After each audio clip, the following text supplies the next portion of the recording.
Gente, tudo bem?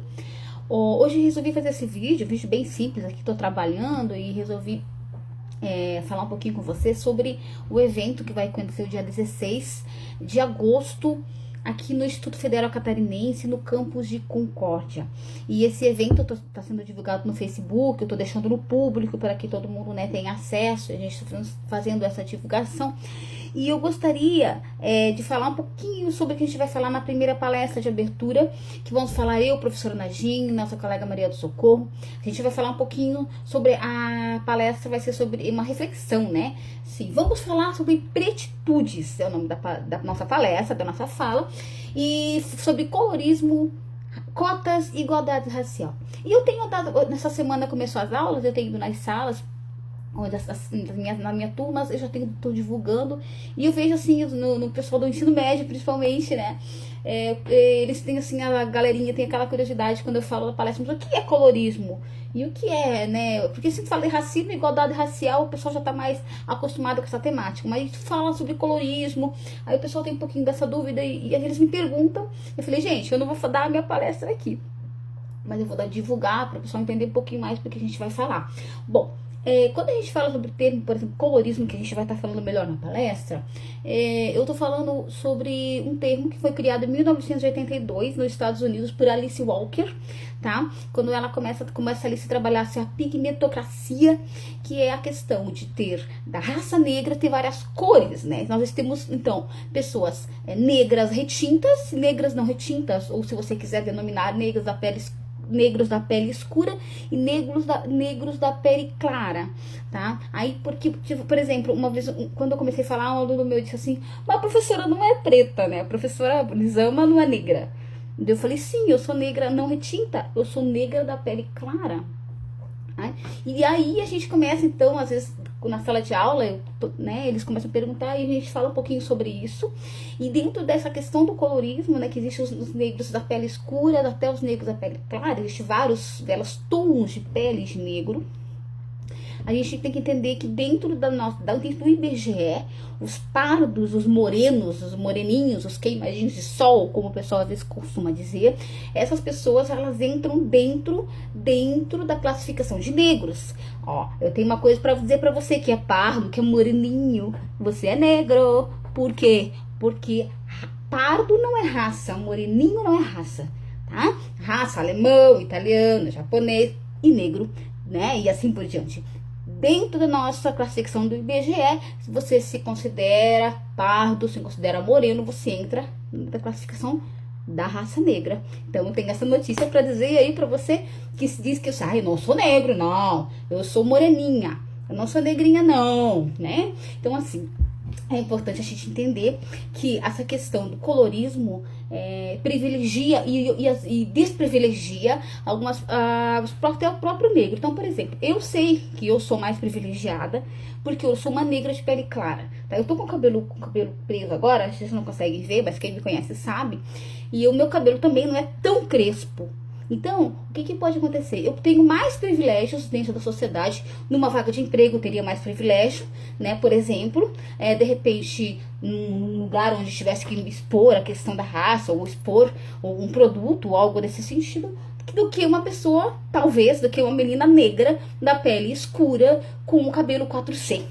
O que é isso, né? Existe uma tabela, tá? De 2A até 4C, enfim, tabelas onde depende da ondulação do cabelo, a gente tem essa tabela pra gente entender que tipo de cabelo você tem. No meu caso, meu cabelo é 2B, 2C, tá? Mas a minha irmã, por exemplo, tem um cabelo 2A, né? E você olha, minha mãe tem um cabelo 4A. Então, assim, minha irmã tem o cabelo bem mais liso do que o meu, a minha mãe tem o cabelo mais crespo do que o meu, e eu fico ali na metade das duas. O que eu quero dizer com isso? Que essas coisas, apesar de não parecer, mas quando eu me denomino, eu sou parda, eu sou moreninha, sou queimadinha do sol.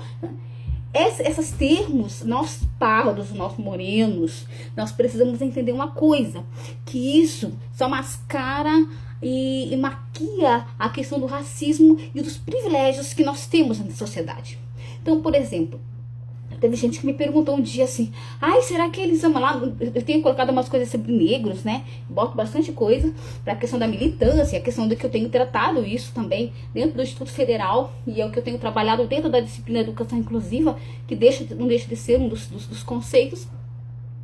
E aí, um dia uma pessoa me perguntou, me falou assim, Elisama, você sofreu preconceito? Porque você tem colocado tanta coisa sobre negro, né? E eu entendo que são pessoas que não passaram ainda pelo processo que eu já passei. Então, por exemplo, eu já tive vergonha do meu cabelo, fiz 20 anos química, para ser bem precisa, eu fiz 18 anos química no cabelo, eu alisei, meu cabelo era super liso, e assim, eu tinha vergonha, porque eu queria me parecer mais branca. Quando eu era adolescente, eu queria ser branca, eu odiava meu cabelo. Então, assim, por quê? Porque a sociedade traz isso como uma coisa feia. Ser negro é feio, ter cabelo black power é feio, ter cabelo 4C é horrível, você entende? Então, quando eu já passei por esse processo de entender isso, não tenho vergonha mais do meu cabelo, e entendo a questão de que esse processo de miscigenação, de branqueamento que o Brasil passou, eu faço parte desse processo, porque se eu sou parda, é porque o Brasil, depois da escravatura ali, se via subdesenvolvido, porque tinha muito negro no Brasil, entenda isso, tinha muito negro no Brasil, e eles tinham vergonha da quantidade de negro, por isso que os italianos e alemães vieram para o Brasil, foi facilitada a vinda deles para o Brasil, para que houvesse um branqueamento no Brasil. Por isso que o Brasil hoje é miscigenado, e a questão da miscigenação, eu faço parte disso, eu preciso entender disso. E o que acontece comigo hoje? Hoje, se eu não me entender como negra, eu fico no meio do caminho, porque eu não sou alemã.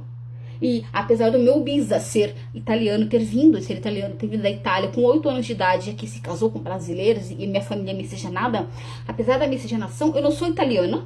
Então, e eu sou negra? Não, então eu tenho que ser alguma coisa, porque se eu fico na metade do caminho, eu fico sem representatividade. Eu não me vejo nas passarelas, não me vejo na TV, eu não me vejo nas minhas bonecas, que eu não me via. Meu pai e minha mãe, quando para me dar minha primeira boneca negra, que eu queria muito quando eu era pequena, primeiro bebezinho, eles ralaram desde São Borja, Rio Grande do Sul, andaram um monte para achar meu primeiro bebezinho negro, que eu queria muito minha bonequinha negra. Pra vocês entenderem como era difícil. Hoje é mais fácil, mas ainda existe loja que tu chega e não tem um bebezinho negro. Às vezes eu quero comprar uma bonequinha negra, não encontra. Tá? Então, assim, é uma falta de representatividade que existe, de identidade. Então, se eu, por exemplo, me identifico como negra, mesmo, né, e uso meu black e tal, ok. Mas eu quero também chamar a atenção de você, por exemplo, que já é negro, que se identifica como negro, que usa teu black, que se coloca dentro dos debates raciais, ou, né, que está ali, aí tu vê de repente uma pessoa até mais morena do que você, que não se sente representado, que ele não se coloca nesse debate racial, que ele alisa o cabelo. A gente tem que entender que ele não passou pelo mesmo processo. Quando eu vejo uma pessoa, uma mulher, uma amiga minha, uma aluna, que ainda tem vergonha do seu cabelo, que ainda não se assume dentro do debate racial, que quando vê um processo, alguém sendo atacado por por racismo, por palavras, não se sente dentro daquele ataque, não se sente, para de fazer isso, porque eu também sou negra, não se coloca, são pessoas que ainda não passaram por esse processo. Então, existem muitas pessoas dentro do Brasil que são pardas, e até mesmo na pesquisa do IBGE se colocam como branca.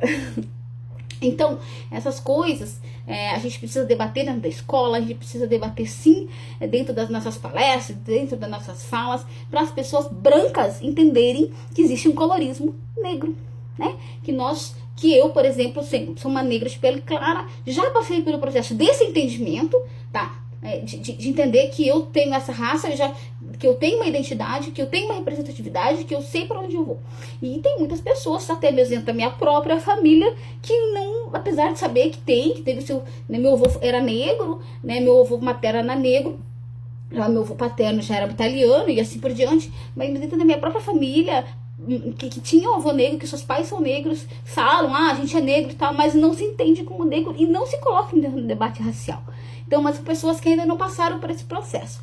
Nós, da nossa geração, né, que digo, somos mais jovens, nós precisamos já colocar isso dentro da nossa mente, tanto brancos quanto os negros, que são uma questão racial, que é uma questão de raça, e que entender, né? E eu, como parda, entender que sim, eu tenho mais privilégios na sociedade. Eu tenho, queira ou não, eu sou privilegiada em alguns momentos, né, por ter essa questão racial, e é isso que a gente precisa eliminar dentro da nossa sociedade, porque se eu sou isso, é porque eu sou resultado de uma miscigenação, né, compulsória que veio para um branqueamento no Brasil, e aí, claro, que depois isso a gente vai discutindo e entendendo. Então é interessante que meus colegas pardos, moreninhos, queimadinhos do sol, nós somos negros com muito orgulho, temos que ter orgulho da nossa ancestralidade e temos que ter, sim, começar a pensar nessa questão da identidade, tá? Que daí a gente se coloca na sociedade de uma forma muito mais efetiva. Bom, eu falei um pouquinho sobre isso, porque isso tem mexido e tem se perguntado,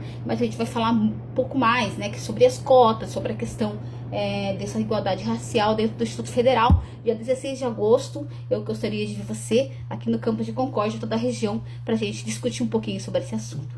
Até lá!